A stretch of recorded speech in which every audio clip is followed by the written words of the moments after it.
Hey everybody, it's Bust with the May monthly challenge number 60, the 4-star quest featuring Jinx and the mini-boss of Karma. And so, as I start to produce the content for these monthly quests, please give me feedback on what you like or dislike. I wanted to do them as shorts so you could just kind of tear through it very quickly, but I had too much to say in a minute and just couldn't get it done. And so, we're going to be in this longer format, but I would appreciate knowing what you like and dislike. Otherwise, I tried to start this a little bit earlier. I didn't record all of the champions that I used on each battle. I'll make sure to be more diligent in the next month so I can produce that for you. Even if you don't intend to watch the videos, you can at least get our champion list across the way.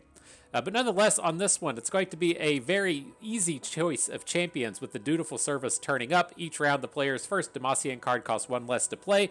So my handful of Demacian champions that I really like are Lux, and Illuminated, or Garen. I think all of them should be fine against this quest, but this is a very high damage quest coming at us with the Zed Blade of Darkness doing a strike if the opponent hits our Nexus, and then the Darius based Nox and Might 2 each round the first time the foe summons a unit, grant it 4-0 and overwhelm. And so we are going to need to be on board fast and be defensive in nature. And so I think Foundation's Lux isn't as good at that. You'd rather be playing Lux Illuminated or Garen, and today we're going to be playing Lux Illuminated. So to get you in tune with what our relic situation is going to look like, I always play Crown Guard Inheritance with Lux. It just gives us that way to finish off the game. If you're attacking with hundreds and hundreds of stats like she likes to generate. If you don't have it, you could look to use the Troll Guard Crown, whatever the overwhelm to the team one is, but I prefer the Crown Guard's Inheritance because you can use it on the opponent's attack token. Otherwise, since this is a battle where we need to be quite defensive, we're going to be using the turret plating to give our Nexus tough, give us a little bit of resilience to the mega death rockets that are going to be coming at our face. And then I do like the Lost Chapter with Lux, since the Lux deck tends to fail if she's not on board, and this lets us come in and start casting those prismatic barriers turn after turn while we have the mana up and available. So if we have to play Lux on the opposing attack token, she gets challenged in by something, we can still protect her with those prismatic barriers. And so let's dive on in, let's jump into battle, see if we can't have a good game or two. Take down this Karma, take down this Jinx, see what's up. Very short selection of stuff, am I right? And so let's find the support champion here. I'd like something cheap that can let us get on board, and Kayn doesn't fit the bill as cheap, but the Keeper of the Box does. Keeper of the Box is something I'm very interested in here, since it has lifesteal attached to it once we've equipped a unit. Now, we don't have a ton of equipment in the deck. We're only going to have access to the Darkened Lodestone from the start, but I really like having access to that, given how damage-centric this quest is going to be. Otherwise, the Azir's garbage, the Ezreal's garbage, we have to decide, would we prefer to just roll now or roll later? And I'm pretty happy with the addition of Kayn. He's not the best champion to use with Lux, since you give him the bonuses from Lux and then he just returns back to your hand and loses them all. But I am very interested in this Keeper of the Box, and the Harazi may be something that makes an appearance as we do have to battle Karma in this set. And so I think that'll be fine. Up into the shop, what do we got here?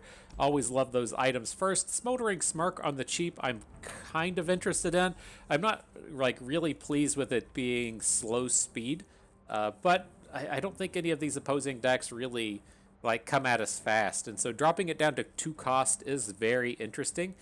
Just as a way to get a good removal spell happening, right? It's going to be very important as the opponent plays a unit and gives it +4 attack overwhelm to just get that unit off of the board. And we don't have any really great removal in the Lux deck without upgrading the Smoldering Smirk. Otherwise, our only interactivity is the form up. And so a little bit of interest there. Putting a bonus onto the form up doesn't seem horrible, but I don't think the battles are going to go long enough to get that Titanic unit. And so let's circle back around. There is a Darkened Aegis with Scout that seems quite good. Just both having access to an equipment and being another defensively oriented one. So I think I'm going to be picking up the Aegis before we start rolling anything. I think I'm okay with the full 3 copies as long as we can get our Lux up and running. And so now we'll take this Smoldering Smirk as well. Who needs the rerolls, right? Nobody nobody really needs them. What's up ahead? We have a item chest. Let's at least burn some of the rolls and see if we can't spike anything else for our deck. The Mourned as a removal spell isn't bad, right? Just getting this 1 mana capture based removal spell. Also kind of interesting with the Mourned. Like I was initially just like, yeah, we can just play it as a landmark, but if we like capture the opponent's best unit and then strike, send the Mourned back, that gives us an opportunity to capture, you know, another potentially good unit. Kind of an interesting sequence that you can pull off with that. Otherwise, Unworthy is... it's not going to do anything against Karma, but I don't know what the mana situation is against Jinx. Just having the 2 mana removal spell would be quite good, but I don't quite know how that lines up. I'm just going to pick up these Mourns. I always love the Iceborne Gauntlets. There's never anything wrong with that. And so snatch that up onto battle with Karma. Let's see what's up. Give me them 10 mana gems, right? It's kind of an awkward space in there, right? To where we want to, you know, build more towards late game for Karma, but then really tune ourselves to the early game for the Jinx battle. And so a little bit of odd back and forth. But a reasonable start here. We'll be able to get this Keeper of the Box down on the first turn, along with the Darkened Lodestone to get that lifesteal up and running. We shouldn't be taking too much damage in this round. Heart and mind as one.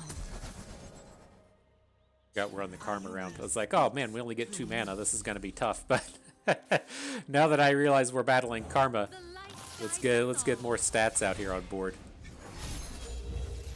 Can we get Kayn to take down this Karma right from the start? My path is clear. I mean, we could just strike. I guess that's a thing. He's a little weak to be striking, though. They will fear my name and grovel before mine. Right, what's Kayn go up to? 5-7? He doesn't have quick attack, which is a bit annoying. I would like to have the Kayn just strike directly into Karma, but I mean, I guess this will be fine. We'll leave the Keeper of the Box at home so it doesn't get involved in combat here. We'll just play the Prismatic Barrier over onto Kayn. That'll give him his first strike into Karma, and then we'll follow up with a second strike using the Smoldering Smirk.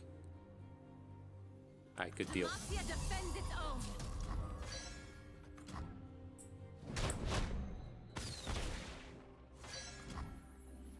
So we want to strike Karma. Definitely want Kayn to be the one striking first, so he'll get the level up, get sent back to hand. Here's what I was talking about, you know, kind of the unfortunate nature of Kayn within this deck is that he was up to 3 Spirit, I believe I saw on board.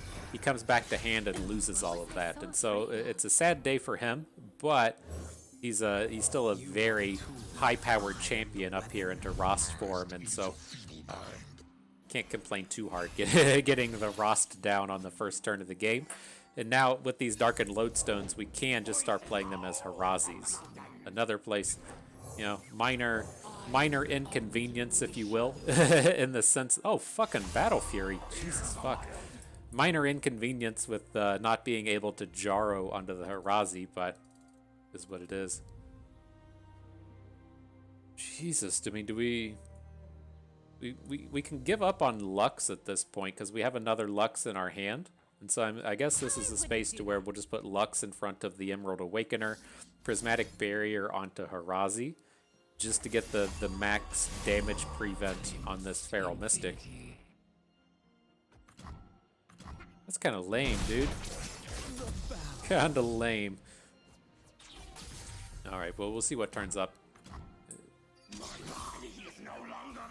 Dropping down to 8. Almost dead already. This is just nonsense. Alright, we'll get Lux on board. We'll bring peace to Ionia, whatever the cost. It's like I didn't want to play the Mourned. I was intending on just like trying to Prismatic Barrier the Feral Mystic, but this board's just a pain in the ass. So the thing to note with this is we can make attacks this way. So Lux will be protected. She has barrier. She's going to put Spirit onto Harazi. Then Harazi will carry the Spirit down to Rost. Then if we put the Prismatic Barrier onto the Harazi, it will also carry that barrier over to Rost. Just sucks we're missing out. Like, I guess we might as well just... Thought we put the thing on Keeper of the Box. And he clearly doesn't have the equipment on it. Maybe I'm just fucking losing it. Does Lux flip after this? I think she does. Okay.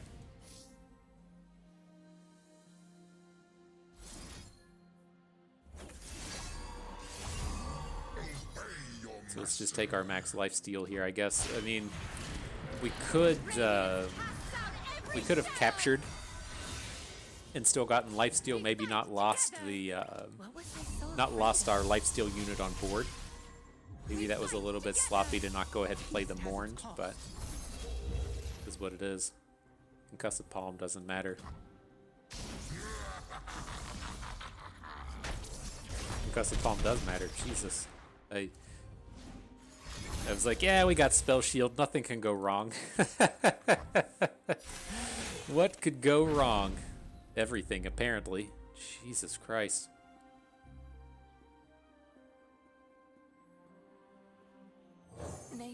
Now, the new thing with this, I guess with the Mourned, I believe this works in the way to where when it recalls, the unit comes back, but I don't think the unit's going to have all the bonuses on it, right? It's just going to come back as a 6/6. Let's see if we get to see this before the game ends. Yeah, it comes back in small mode. I thought that would strip all the enhancements off the unit. Oof, alright. Well, a little sloppy, not gonna lie. We do get all of our health back though, right? Pretty sure. And so, interesting set here. So now as we're going to be going into the more aggressively oriented round, I'm pretty tempted to put Mana Deposit on Kayn. Just such an expensive play to try and get it up and running. But, I mean, maybe it is better to just put it on Lux so that we can play her on the second turn and really just start popping off from there. It's like, I like the idea of having it on Kayn because he's like such a slow champion to be getting on the board. And so it's like when you spend the entirety of your turn 5 playing Kayn, he has to make an immediate impact. And if he doesn't make that impact, you just lose. And it's like, I guess he's kind of okay against the Jinx round, like just jumping in front of like Flame Chompers and shit. But I think that might be too slow. We'll keep the Mana Deposit. It's certainly a spectacular item. We'll just put it on Lux here. Also increases our number of Luxes, which I'm pretty happy to do. So, alright, into the item chest. Give me something good. Phage onto the Aegis is good. Getting +2/+2, or +2/+3 and tough off the equipment I'm on board with.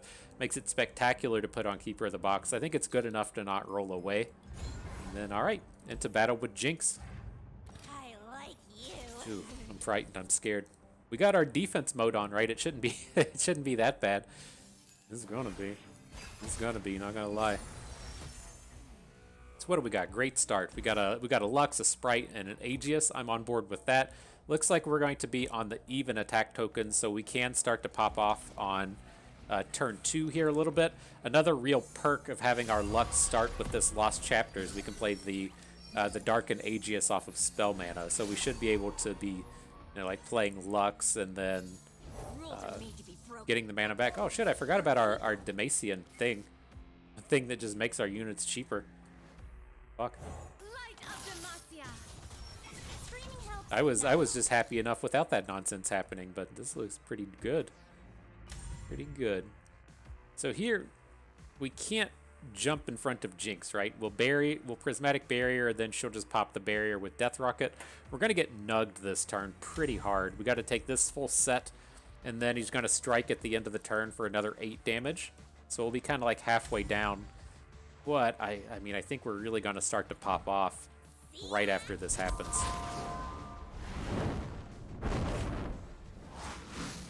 A little scary though. I'd feel a bit better if we had access to our Shit, I just noticed the sprite has lifesteal as well. If we had, I was gonna say if we had access to our lifesteal unit, but apparently we do, right? The Lumino sprite's just coming in and saying, "I got your back, fam. I got you good here." Okay, and then we hit the Mourn to pop Jinx off the table. All right, I can get behind the Vanguard Defender. I was leaning towards the tree sprites just because it has more stats, and then we'll get to gain more health off of it, but I don't think it's that important here. We'll definitely look to just spike this Jinx. Can't lose the sprites. I was really like wanting to do the barrier combos to where we get to copy the barrier on the sprite off to another unit. We don't need to do it that bad.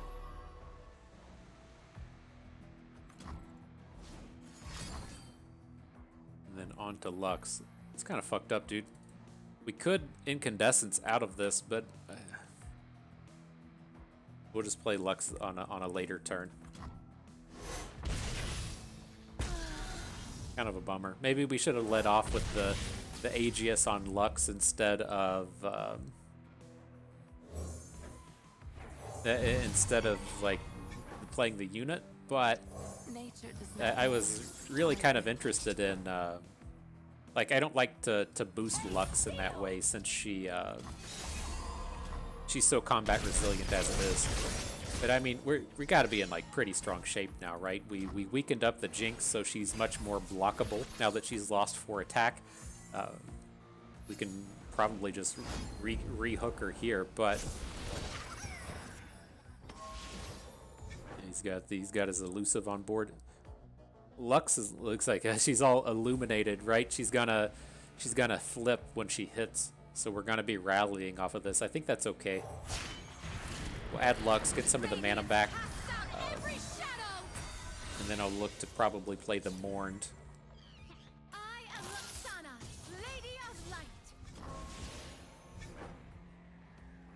Oh, he's scared? You scared, bro? Alright, let's take the boost then. This should be done. I am pretty certain we've won this battle at this point. We fight together. You can't hide from the light. Form up. Don't even need to put the barrier on the sprites. Probably doesn't hurt to do. Magic brings us It's together. like we don't even need to lifesteal it up because we're doing so good. Mafia defends its own. What was I so afraid of? Just giving up. Just giving it up. Rip Jinx. It's alright. Good stuff. Not a bad battle. I'll go easy. I like how that went. I think that went well. The Cane worked out nicely enough, but the real star of the show here was Lux. But nice approach to the battle. Adventure success for us. See ya on number 61.